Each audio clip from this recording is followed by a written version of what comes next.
নিজেকে প্রুফ করেই কিন্তু আসতে হয়। জার্নি সবারই কষ্টেরই হয়, খুব ইজি না। কোন পেশা থেকে এলাম বা কিছু না করে বেকার থেকে এলাম খুব একটা ম্যাটার করে না। আমার কাছে হয়তো 1 টাকার অনেক মূল্য, আরেকজনের কাছে হয়তো না। একজন ভালো অভিনেতা, তার হয়তো বা সো কল্ড ভিউজ নেই। নেপোটিজম নিয়ে আমরা বলি বা মানুষ কথা বলে, যারা আসলে ওই সাইডটা থেকে আসে তাদেরও কিন্তু প্রেশার কম না। নিজেকে প্রুফ করেই কিন্তু আসতে হয় একটা লেভেলে। হয়তো কিছু কিছু জায়গায় কানেকশনস, যোগাযোগ এটা হয়তো এবার অনেক পাওয়া যায়, কিন্তু যার যার জায়গা থেকে তার তার প্রমাণ করেই আসলে আসতে হয়। একজন স্টার কিড বলি বা খুব প্রমিনেন্ট কারোর সন্তান বলি, তাদেরও কিন্তু অনেক চাপ থাকে, এক্সপেকটেশনস অনেক বেশি থাকে মানুষের। তাদেরও ছোটবেলা থেকে অনেক কিছুর মধ্য দিয়ে যেতে হয়। তাদের বাবা মা যদি অনেক বড় স্টার হয়, তাদের সন্তান হওয়া কিন্তু খুব সহজ কথা না। ওটা হয়তো আমরা রিলেটই করতে পারবো না। আমার কাছে মনে হয় যে জার্নি সবারই কষ্টেরই হয়, খুব ইজি না। কন্টেন্টের মান কমেছে যেমন, একই সাথে বেড়েওছে, একই সাথে কিন্তু বেড়েছে। আমাদের গত 2-3 বছরে যদি আপনি দেখেন, ভ্যালেন্টাইনে বা ঈদে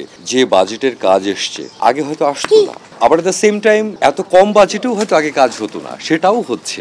এটা একটা ব্যালেন্স হয়ে যাবে। মানে আমার কাছে মনে হয় যে এটা আসলে একই সাথে দুটো সেক্টর খুব পারস্পরিকভাবে ইনভলভ। সেটা হচ্ছে দর্শক কিভাবে দেখছে আর আমরা দর্শকের জন্য কিভাবে বানাচ্ছি। দর্শকের চাহিদা যদি বাড়ে, আমাদের বাজারটা যদি বাড়ে, বাজেট বাড়বে, কাজের মান এমনিতেই ভালো হবে। ছোটবেলা থেকে আমি অভিনেতা, এটা আমার পেশায়, এভাবে বেড়ে ওঠার সুযোগ তো আমাদের নেই আসলে। আমি যদি একটা কর্পোরেট সেক্টরে জব করি, মার্কেটিংয়ে কাজ করি, সেখানে গেলেও তো আমার শিখতে হয়। একটা গ্রেস পিরিয়ড নিয়ে আমার জয়েন করতে হয়, আমার প্রভিশন থাকে, সেখান থেকে একটু একটু করে ভালো করতে হয়। ভালো করলে আমি হয়তো ম্যানেজার, আরো আপার লেভেলে যেতে পারি। আমি যদি খেলা করতে নামি, আমার একই পদ্ধতিতেই যেতে হবে। আমার কাছে মনে হয় অভিনয়ও তাই। কোন পেশা থেকে এলাম বা কিছু না করে বেকার থেকে এলাম খুব একটা ম্যাটার করে না। অনেক থিয়েটার করে এলাম, আমি যেই কাজটুকু করছি সেটা আসলে করেই, তারপরে প্রুফ করেই আসলে একটু করে আগাতে হয়। সেটা সব পেশার জন্যই বোধ হয়। আমার কাছে হয়তো 1 টাকার অনেক মূল্য, আরেকজনের কাছে হয়তো না। আপনি যখন আমাকে বলবেন যে এটা কি যথাযথ, এটা আমার কাছে মনে হলো, আরেকজনের কাছে হয়তো না। আবার একই ইন্ডাস্ট্রিতে হয়তো